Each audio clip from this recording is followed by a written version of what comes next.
در عریضه نوشتم و شما عرض می‌نمایم که من اومیده همچون مادری تنها برای کمک و دستگیری به نام رئیس ناحیه عریضه نویسانده است.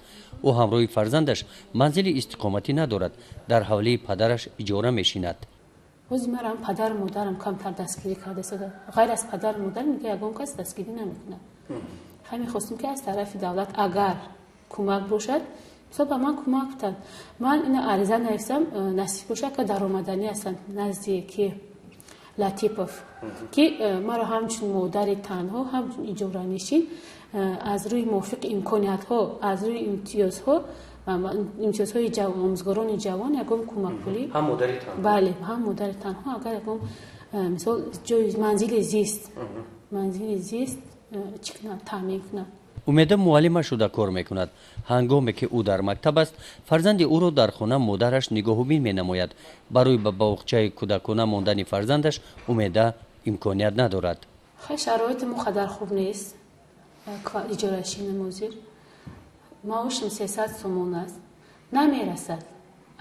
اگر چی گیرم برای مثال برای خوردن یکم چیز گیرم برای پوشیدن نمیرسد. برای پوشیدن گیرم برای خوردن نمیرسد.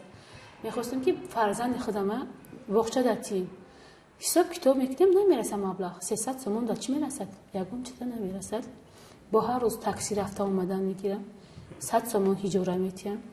در خصوص حقوق و امتیاز داشتن مادری تنها اومیده خبر یافته به اداره حفظ اجتماعی مراجعت نموده است، اما این مراجعت او به نتیجه ماند.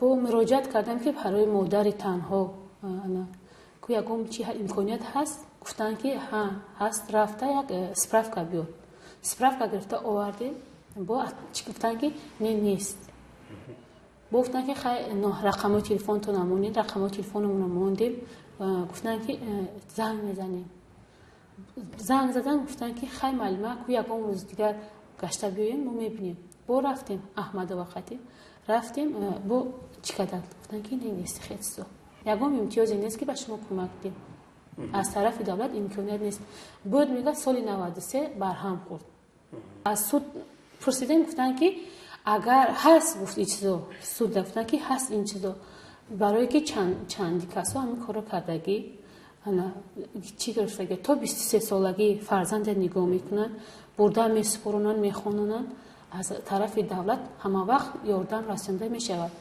لیکن با چی کردن قفاشینی کردن گفتن که نیست یک هست گفتن با گفتن که نیست این چیزا اما در حفظ اجتماعی گفتن که رفته سپرافکا بیار یک سپرافکا از زکس رفته سپرافکا آوردن که در حقیقت نه فرزند ما پدر ندارد آورده و خندیدن به هم دیگه گفتن که نه شوخی کردن هزالامیز خندیدن گفتن که نیست چیز